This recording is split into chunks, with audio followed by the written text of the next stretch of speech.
સંતાનોની પરીક્ષા બાદ હવે વાલીઓની પરીક્ષા છે। સુરતમાં આવક જાતિના દાખલા માટે સવારથી કતાર લાગેલી છે। ન્યૂઝ 18ના રિયાલિટી ચેકમાં લોકોએ સમસ્યા જણાવી। ઓનલાઈન સિસ્ટમ છતાં કામ ધીમું હોવાનો આક્ષેપ કર્યો। ઝેરોક્સ માટે 2 ગણા રૂપિયા વસૂલતા હોવાનો પણ આક્ષેપ કરાયો। રૂપિયા અને સમય બગડે છે તેવું વાલીઓનું કહેવું છે।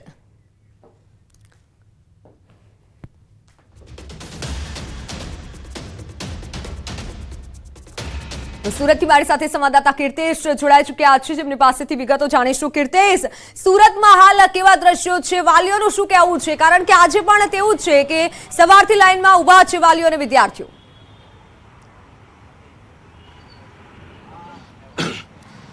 બિલકુલ, ધોરણ 10 અને 12ની પરીક્ષા પૂર્ણ થતાની સાથે પરિણામ આવતાની સાથે જ બાળકો સાથે વાલીઓ લાગી જાય છે લાઈનમાં, કારણ કે તેમને જાતિનો દાખલો, આવકનો દાખલો અને નોન ક્રિમિનલ સર્ટિફિકેટ જોઈતું હોય છે। આ સમસ્યા જોઈને સુરતના ધારાસભ્ય કુમાર કાનાણીએ રાજ્ય સરકારને પત્ર લખ્યો। પત્ર લખતાની સાથે ચોક્કસપણે પાણીની વ્યવસ્થા થઈ છે, મંડપની વ્યવસ્થા થઈ છે, પણ લોકોની સમસ્યા જ્યાં છે ત્યાંની ત્યાં જ છે। લોકો સાથે આપણે વાત કરવાનો પ્રયાસ કરીશું, લોકોનું શું કહેવું છે, કારણ કે સમસ્યા માત્ર ગરમીની નથી, ગરમીમાં પાણીની નથી, પણ જે દર વર્ષે સર્ટિફિકેટોની છે તેને લઈને લોકો હેરાન થઈ રહ્યા છે। સર્ટિફિકેટો શું જરૂરી છે, કેમ ઓનલાઈન સિસ્ટમ હોવા છતાં પણ સર્ટિફિકેટ નથી મળતા? આપણી જોડે ઘણા બધા છે, કાકા ઉભા છે, આપણે સીધા વાત કરીએ। કાકા, લાઈનમાં ઊભા છો સવારથી, આ પહેલાં આપનું નામ, શું કામ સર્ટિફિકેટ લેવા આવ્યા છે અને સર્ટિફિકેટથી ફાયદો શું? આયુષ્માન કાર્ડના દાખલા માટે લેવા આવ્યો છું અને સવારે 8 વાગ્યાનો ઊભો છું અહીંયા લાઈનમાં, અને એના પછી બી ટોકન લીધા પછી બી 10 સાડા 10 વાગ્યા સુધી સાહેબની હજી હાજરી આવતી નથી। ગઈકાલે આવી રીતના ધક્કો ખાઈને ગયેલો છું તો જાણવા મળ્યું કે ટોકન આપે પછી તમારો નંબર આવે। તમામ સિસ્ટમ ઓનલાઈન છે, એનો કોઈ ઉપયોગ થતો જ નથી, અને એનો જે ઉપયોગ અમુક સમજણ લેવા માટે બી છે ને દલાલો પૈસા પડાવે છે। કેટલી હેરાનગતિ છે, ખૂબ જ હેરાનગતિ છે, અને એ કામમાં કંઈ આવતું નથી। આ કંઈ જેટલું બીજા વિષય જે માંગણી કરી રહ્યા છે દાખલાની આ બધી, એ પાછળ કોઈ પણ વિષયમાં કશે બી કામ લાગતો નથી।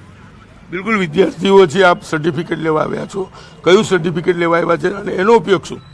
નોન ક્રિમિનલનું સર્ટિફિકેટ લેવા આવ્યો છે। એમાં ઓબીસીમાં આપણે અપ્લાય કરવું હોય કે ઓબીસી કેટેગરીમાં આપણે આવવું હોય તો નોન ક્રિમિનલ ફરજિયાત જોવે। તેની માટે આપણું યુનિવર્સિટીમાં આપણે ફોર્મ ભરવું પડે, એની માટે નોન ક્રિમિનલ સર્ટિની જરૂરી એ રિક્વાયરમેન્ટ માંગે છે, એટલા માટે આપણે સર્ટી લેવા આવ્યા છીએ। ફાયદો શું નથી? ફાયદામાં તો આપણે ઓબીસી કેટેગરીમાં અપ્લાય કરવું હોય તો નોન ક્રિમિનલ ફરજિયાત જોવે। એમાં બહુ મિનિમમ સીટનો ફરક પડે છે, જનરલથી ને ઓબીસીમાં કોઈ મેજર ડિફરન્સ કાંઈ છે નહીં।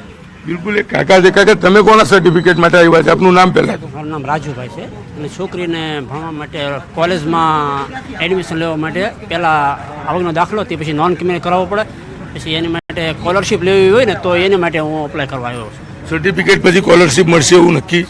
સ્કોલરશિપ સરકાર આપે છે, નથી આપતા એમની, પણ બહુ એની પાછળ બહુ થોડા કરવા પડે છે। કેટલી હેરાનગતિ, ફોર્મ ઓનલાઈન ફોર્મ મળે છે તે છતાં કેમ લાઈનમાં ઊભા છે? લાઈનમાં ઓનલાઈનમાં જાય તો ઓનલાઈનવાળા બહુ પૈસા લે છે। ઓનલાઈનમાં ભરવું હોય તોય તે 300-400 રૂપિયા, તો ત્યાં 500 રૂપિયા ત્યાં લે છે, તો પછી હું આપણે ફ્રીમાં થતું હોય તો અહીંયા કરીએ તો અહીંયા એ બહુ થોડીક વધારે હેરાનગતિ રહે। અહીંયા 5 રૂપિયાના ફોર્મના કેટલા લેવામાં આવે છે? 5 રૂપિયાના ફોર્મના લેવામાં આવે છે 20 ને 25 ને 30 ને।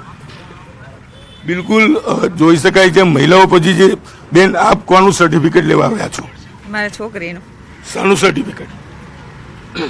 લેની હતી કે હતું બેટા, શાનું સર્ટિફિકેટ? EWS। EWS? હા, ઓનલાઈન ફોર્મ ભરાય છે? હા ભરાય છે, પણ અહીંયા આવવું જ પડે છે ફોટો પડાવવા માટે।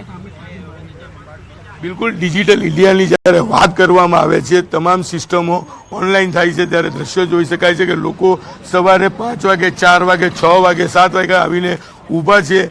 ઓફિસ ખુલે છે 10 વાગે, એટલે કે લોકો સર્ટિફિકેટો માટે આવે છે। આવકનો દાખલો હોય, જાતિનો દાખલો હોય કે પછી નોન ક્રિમિનલ લીધા પછી કેટલો ફાયદો તે તો મોટો સવાલ છે, પણ ઓનલાઈન ફોર્મ ભરવાના બી 400 થી 500 રૂપિયા એજન્ટ લેતા હોય છે। એટલે કે ઓનલાઈન ફોર્મ ભરો કે જાતે આવીને લો, બધી જગ્યાએ હેરાનગતિ છે।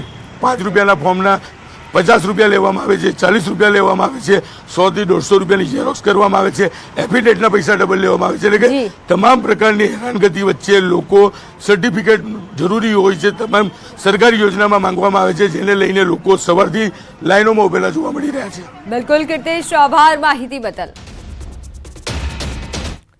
તો હાલ સમાચારોમાં સમય થયો છે વિરામનો।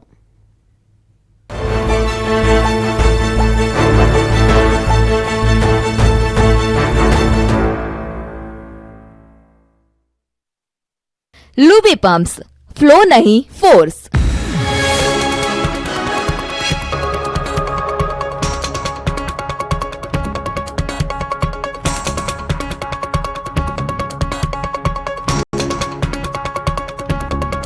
लुबी पंप्स, फ्लो नहीं फोर्स। ખેડૂતોને મોઢે આવેલો કોડિયો છીનવાઈ ગયો।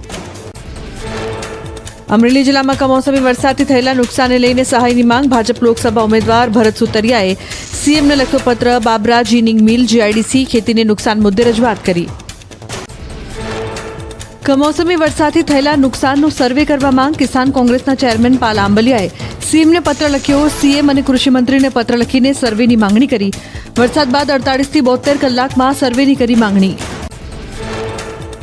કમોસમી વરસાદના કારણે રાજ્યમાં પાક નુકસાન સર્વેની કામગીરી પૂરજોશમાં। પાક નુકસાનીનો ફાઇનલ રિપોર્ટ 17 મે બાદ મંગાવવામાં આવશે। કમોસમી વરસાદથી નુકસાનને પગલે કૃષિ વિભાગે જરૂરી માર્ગદર્શન અને સૂચનાઓ આપી।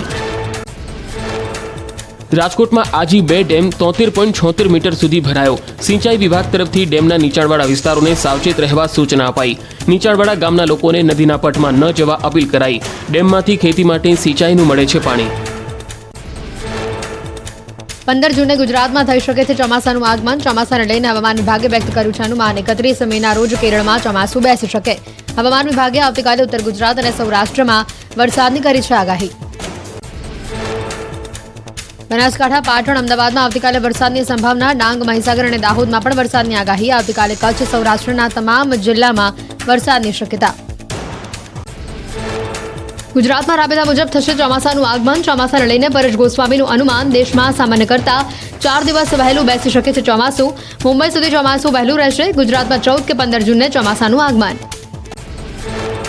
1 જૂને કેરળમાં ચોમાસાના આગમનની સંભાવના। ચોમાસાને લઈને ખાનગી હવામાન સંસ્થા સ્કાયમેટનું અનુમાન। ચોમાસાને લઈને સ્કાયમેટે આપેલી તારીખમાં 3 દિવસથી વધઘટની સંભાવના। 2023માં હવામાન વિભાગ અને સ્કાયમેટ બંનેનું અનુમાન પડ્યું હતું સાચું।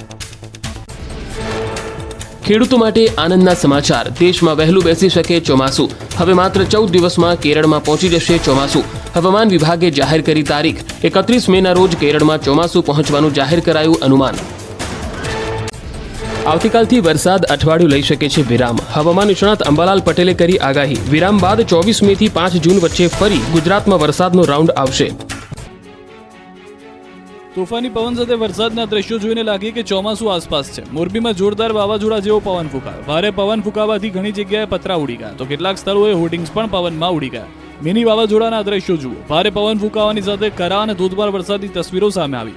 ગાજવીજ અને પવન સાથે ધૂળની ડમરીઓ ઉડી રહી હોય એવા દ્રશ્યો કેમેરામાં કેદ થયા।